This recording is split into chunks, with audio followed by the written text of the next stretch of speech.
RSSുമായി സഹകരിച്ചുവെന്ന MV. ഗോവിന്ദന്റെ പരാമർശം അതേസമയം തള്ളി CPI സംസ്ഥാന സെക്രട്ടറി ബിനോയ് വിശ്വം. 50 കൊല്ലം മുമ്പ് സംഭവിച്ച രാഷ്ട്രീയത്തിൽ ചുറ്റിത്തിരിയാൻ CPI ഇല്ല. എന്ത് കാര്യം എപ്പോൾ പറയണമെന്ന വ്യക്തത പാർട്ടിക്കുണ്ട്. ഭൂരിപക്ഷ വർഗീയതയുടെ മുഖമായ RSSുമായി ഒരു ബന്ധവുമില്ലെന്നും ബിനോയ് വിശ്വം കൂട്ടിച്ചേർത്തു. സ്വന്തം വർത്തമാനം അവകാശമാണെന്ന് ബോധ്യമുള്ളവർ അവർക്കാണ് 50 കൊല്ലം പഴയ അതേ കാലത്തെപ്പറ്റി ചുറ്റിത്തിരിഞ്ഞ് ഒരു രാഷ്ട്രീയത്തെപ്പറ്റി പറയേണ്ട അവസ്ഥയുള്ളത്. ആ അവസ്ഥ LDFിനില്ല. ആ പുസ്തകമെല്ലാം അന്നും ഇന്നും ഉണ്ട്. സുന്ദരിയുടെ കത്തുണ്ട്, ആ പുസ്തകമുണ്ട്, എല്ലാം ഉണ്ട്, ആ ചരിത്രമുണ്ട്.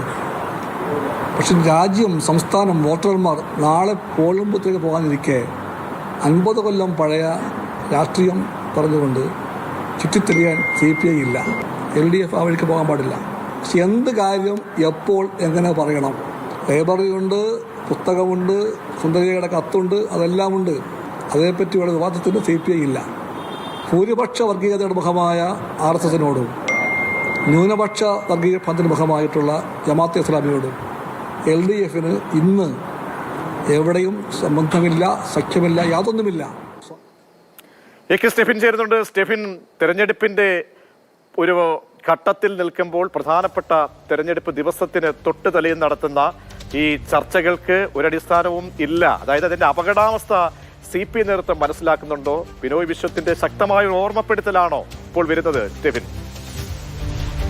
പ്രജീഷ്, ഈ കഴിഞ്ഞ ദിവസം എം.വി. ഗോവിന്ദൻ നടത്തിയ ആ ഒരു പ്രസ്താവന അത് എത്രമാത്രം ആഘാതം LDFന് ഉണ്ടാക്കുമെന്ന തിരിച്ചറിവ് CPIക്കുള്ളിലുണ്ട്.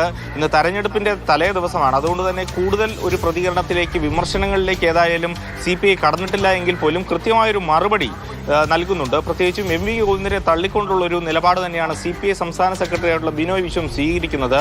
കാരണം ഇത് പറഞ്ഞത് വലിയ അബദ്ധമായി പോയി എന്നൊരു കണക്കൂട്ടൽ തന്നെയാണ് CPI ഉള്ളത്. അതിന് ഏറ്റവും പ്രധാനമായി അദ്ദേഹം പറയുന്നത്, പറയേണ്ട കാര്യം എപ്പോൾ എങ്ങനെ പറയണം എന്നുള്ള കാര്യം CPIക്ക് അറിയാം. നമ്മൾ ഈ ചോദ്യം ആവർത്തിച്ച് ചോദിക്കുമ്പോഴും, ഈ അടിയന്തരാവസ്ഥയെക്കുറിച്ചുള്ള അല്ലെങ്കിൽ RSSുമായിട്ടുള്ള ബന്ധത്തെപ്പറ്റിയെല്ലാം ചോദിക്കുമ്പോഴും ആ പറയേണ്ട കാര്യം എപ്പോഴാണ്, ഏത് സന്ദർഭത്തിലാണ് പറയേണ്ടത് എന്ന് CPIക്ക് അറിയാമെന്ന് പറയുന്നത് വഴി അദ്ദേഹം പറഞ്ഞു വെക്കുന്നത് ആ ബോധ്യം CPM സംസ്ഥാന സെക്രട്ടറിക്ക് നഷ്ടപ്പെട്ടു പോയി. അത്തരത്തിലൊരു വീഴ്ച ഉണ്ടായി എന്നത് തന്നെയാണ്. പക്ഷേ ഒരു കൂടുതൽ നേരിട്ടുള്ള ഭാഷയിൽ അതിനെ വിമർശിച്ചു കഴിഞ്ഞാൽ CPIയും ഭയക്കുന്നുണ്ട്, വലിയ പ്രശ്നം അതുമൂലം ഉണ്ടാകും. അതുകൊണ്ട് തന്നെ CPI അതിർത്തി പ്രകടമാക്കുന്നു.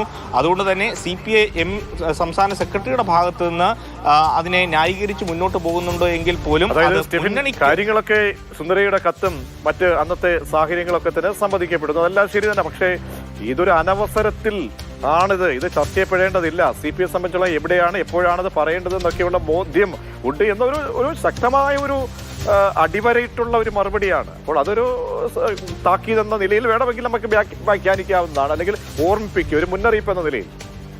തീർച്ചയായിട്ടും അതൊരു കൃത്യമായ മുന്നറിയിപ്പാണ് CPMനെ സംബന്ധിച്ചിടത്തോളം. കാരണം നേരിട്ട് എം.വി. ഗോവിന്ദനെ കടുത്ത ഭാഷയിലൊന്നും വിമർശിക്കുന്നില്ല എങ്കിൽ പോലും എം.വി. ഗോവിന്ദന്റെ പേര് പറഞ്ഞുള്ള ചോദ്യത്തോട് അദ്ദേഹത്തിന് അനവസരത്തിലായി പോയോ ഈ ഒരു പ്രതികരണം എന്ന് ചോദിക്കുമ്പോഴും അതിന് നോ കമന്റ്സ് എന്നൊരു മറുപടിയാണ് ബിനോയ് വിശ്വത്തിന്റെ ഭാഗത്ത് നിന്ന് നൽകുന്നത്. പ്രത്യേകിച്ചും ഈ തെരഞ്ഞെടുപ്പിന്റെ ഈ ഘട്ടം എന്നുള്ളതാണ് ഏറെ പ്രത്യേകതയുള്ള കാര്യം. നമുക്കറിയാം, നേരത്തെ ലോക്സഭാ തെരഞ്ഞെടുപ്പ് നടക്കുന്ന സമയത്ത് അന്ന് പോളിംഗിന്റെ ദിവസം ഈ പ്രകാശ് ജാവ്ദേക്കറെ കണ്ടു എന്ന EP ജയരാജന്റെ ഒരു പ്രസ്താവന, അത് അദ്ദേഹത്തിന് വീഴ്ചയുണ്ടായി, ജാഗ്രത കുറവുണ്ടായി എന്ന് വാർത്താ സമ്മേളനത്തിൽ വ്യക്തമാക്കിയ ആളാണ് എം.വി. ഗോവിന്ദൻ.